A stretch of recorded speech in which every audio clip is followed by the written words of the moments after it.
இன்னைக்கு நம்ம பார்க்க போகிற வீடியோ என்னன்னா வைகாசி விசாகத்தன்னைக்கு நான் வீட்டில் சிம்பிளாக எப்படி பூஜை பண்ணேன் அப்படிங்கிறதுடைய வீடியோ தான் இது. நீங்களுமே உங்கள் வீட்டில் நல்லபடியாக சாமி கும்பிட்டுருப்பீங்க அப்படின்னு நம்புகிறேன்.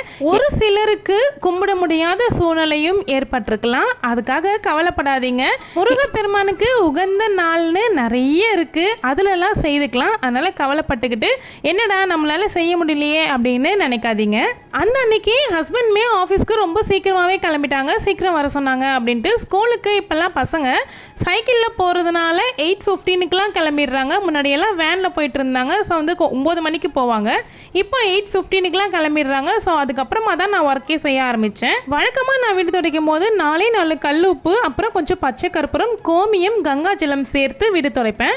கல்லுப்பு சேர்க்கறதுனால நம்ம வீட்டில் இருக்கக்கூடிய நெகட்டிவ் வைப்ஸ் எல்லாமே வெளியே கொண்டு போயிடும். கல்லுப்பு வந்து சாதாரணமாக நினச்சிடாதீங்க. கல்லுப்பு பற்றி நிறைய பேருக்கு தெரிஞ்சிருக்கும். நிறைய இறை ஆகர்ஷண விஷயங்கள் வந்து அந்த கல்லுப்பில் இருக்குது. மஞ்சள் குங்குமம் எல்லாமே கலைச்சிட்டு மாற்றலை, ஏன்னா வெள்ளிக்கிழமை தான் மாற்றினேன். நல்லா இருந்துச்சு, அதனால் எதுவுமே கலைக்கலை.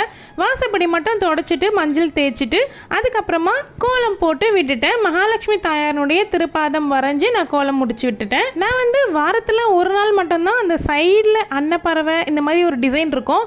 அந்த டிசைனுக்கு எல்லாத்துக்கும் சேர்த்து நான் மஞ்சள் குங்குமம் இடுவேன். வாரத்தில் 2 நாள்லாம் பண்ண மாட்டேன்.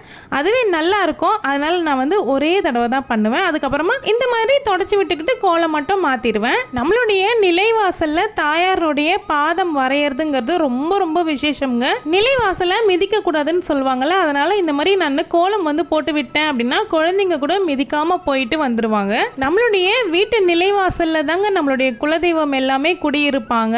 நம்மளுடைய நிலைவாசலுக்குரிய தேவதைகள்னு அப்படின்னு சொல்லுவாங்கள்ல, அவங்களுமே குடியிருப்பாங்க. நிலைவாசல் பூஜை பண்ணுறதுங்கிறது ரொம்ப நல்லது. அது எப்படி பண்ணணும் அப்படின்னு நம்மளுடைய சேனல்லே நான் ஒரு வீடியோ போட்டிருக்கேன். அந்த வீடியோட லிங்க் டிஸ்கிரிப்ஷனில் கொடுக்குறேன். தேவைப்படுறவங்க செக் பண்ணி பார்த்துக்கோங்க. ரொம்ப டீட்டெயிலாக அந்த வீடியோவில் சொல்லியிருப்பேன். அதுக்கப்புறமா நாங்கள் வந்து ஒரு வளர்ப்பு நாய் ஒன்று வளர்த்துட்டு இருந்தோம். அது வந்து உடம்பு சரியில்லாத காரணத்தினால இறந்து போச்சு. அதனுடைய ஃபோட்டோவை நாங்கள் வந்து லேமினேட் பண்ணி பூஜை அறைக்கு பக்கத்தில் செவத்தில் வந்து ஒரு ஹூக்கு மாதிரி ஒட்டி மாட்டுவோம்ல, அந்த மாதிரி மாட்டியிருந்தேன். அது அடிக்கடி விழுந்து போகுது. அதனால் மீஷோலேருந்து இந்த மாதிரி ஸ்க்ரூ டைப்பில் வர மாதிரி அப்படியே ஒட்டுற மாதிரி ஒரு இதுதான் வாங்கியிருந்தேன். எந்த அளவுக்கு ஒர்க் அவுட் ஆகும் அப்படின்னு தெரியாமல் தான் இருந்துச்சு. ஆனால் நல்லா ஸ்ட்ராங்காக தான் பிடிச்சிக்குது. நல்லா இருக்கும் தான் நினைக்கிறேன். அதே மாதிரி திருத்தணியிலேருந்து நான் வந்து கேலண்டர் ஒன்று முருகர் படம் போட்ட கேலண்டர் வந்து வாங்கிட்டு வந்திருந்தேன். அதையுமே மாற்றுறதுக்கு வழி இல்லாமல் ஏதோ ஒரு இடத்துல ஒரு கயிறு கட்டி தொங்க விட்டு வச்சுருந்தேன். சரி, அது எல்லாமே பூஜை ரூம் பக்கத்துலேயே மாட்டிடலாம். அப்புறம் வந்து ஐயாவுடைய படம் வந்து போட்ட மாதிரி ஒரு கேலண்டருமே இருக்கும், கனகம்பட்டி ஐயாது. அது எல்லாமே ஒன்றா சைட் பை சைட் மாட்டி விட்டாச்சு. கேலண்டர் நல்லா வெயிட்டாகவே இருக்கும். அதுவே தாங்குது, அந்த ஊக்கு நல்லா தான் இருக்குது. வெற்றிலை தீபம் ஏற்றலாம் அப்படின்ட்டு வெற்றிலை எல்லாமே சுத்தம் படுத்திட்டு அதுக்கு மஞ்சள் குங்குமம் எல்லாம் வச்சுக்கிட்டு இருந்தேன். 6 விளக்கு வச்சுருக்கேன் நான். 6 விளக்கு தனித்தனியாக இந்த மாதிரி சுத்தப்படுத்திக்கிட்டு மஞ்சள் குங்குமம் எல்லாம் இட்டு வச்சிடலாம் அப்படின்னு சொல்லி பண்ணிட்டு இருந்தேன். எனக்கு வந்து 6 முக விளக்கு வாங்கணும் அப்படின்னு ரொம்பவுமே ஆசை. பார்க்கலாம் அது எப்போ வாங்குவேன் அப்படின்னு தெரியல. ஆனால் ஓம் போட்ட மாதிரி 6 முக விளக்கு பார்க்கும்போதெல்லாம் ரொம்ப ஆசையாக இருக்குது வாங்கணும் அப்படின்ட்டு கொஞ்சம் சீக்கிரமாகவே வாங்க ட்ரை பண்ணுறேன். அந்த அன்னைக்கு ஈவினிங் 4 மணி வரைக்கும் தான் விசாக நட்சத்திரம் வந்து இருக்குது. ஈவினிங்க்கு மேலே விசாக நட்சத்திரம் இல்லை. முடிஞ்ச அளவுக்கு ஈவினிங்குள்ளேயே பண்ணிடணும் அப்படின்னு தான் நான் பிளான் வச்சுருந்தேன். சரி, ஓகே, பார்த்தேன் கேலண்டரில் குளிகை நேரம் நல்லா இருக்குது அப்படின்ச்சு.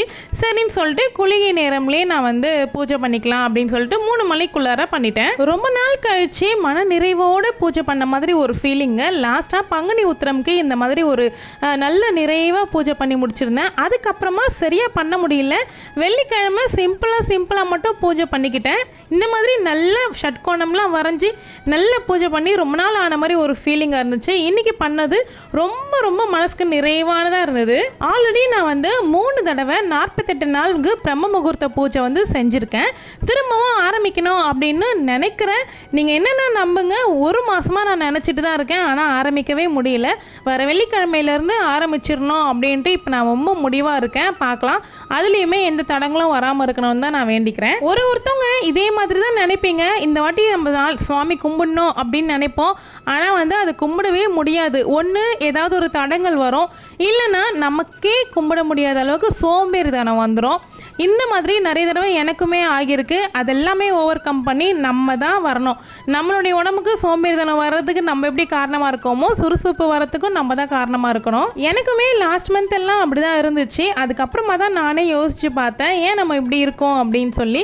சரி, ஓகே, ஏதோ ஒரு கர்ம வினை தான் நம்மளை வந்து சுவாமி கும்பிட முடியாமல் தடுக்குது அப்படிங்கிறத நானே புரிஞ்சுக்கிட்டு அதை நம்ம தான் சரிப்படுத்தணும் அப்படின்ட்டு நானே கொஞ்சம் கொஞ்சமாக இப்போ ஃப்ரைடே பூஜையிலேருந்து எல்லாமே திரும்பவும் அகைன் பண்ணுறதுக்கு ஸ்டார்ட் பண்ணிட்டேன். என்னால் முடியுது அப்படின்னும் பொழுது நிச்சயமாக உங்களாலேயும் முடியும். ஏன்னா ஒரு விஷயம் நம்ம பண்ணுறோம் அப்படின்னும் பொழுது நம்மளாம் வீட்டில் எதுவுமே டிஸ்டர்பன்ஸ் இல்லாமல் பண்ணும்பொழுது ஒரு 1 hour 1.5 hour நம்ம பண்ணி முடிச்சிருவோம். நம்மளுக்கு அவ்வளோதான் டைம் தேவை. அதுக்கு மேற்பட்டு நம்ம ஃப்ரீயாக தான் இருக்க போகிறோம். இந்த மாதிரி சுவாமி கும்பிட்றது நான் வீடியோ எடுத்துக்கிட்டே பண்ணுறேன்னும் போது எனக்கு வந்து டபுளான டைம் தேவைப்படும். பட் உங்களுக்கு அப்படிலாம் இருக்காதுல்ல.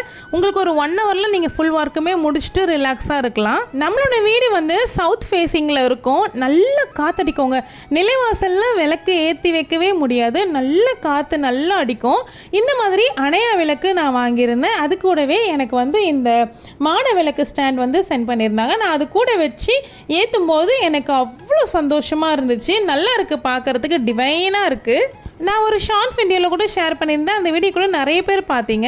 நான் வந்து ரொம்ப சிம்பிளாக தாங்க பூஜை பண்ணியிருந்தேன். 6 விளக்கு ஏற்றி வேல் நிறுத்திட்டேன். வேல் வந்து அபிஷேகம் பண்ணுற வேல் கிடையாது என்கிட்ட.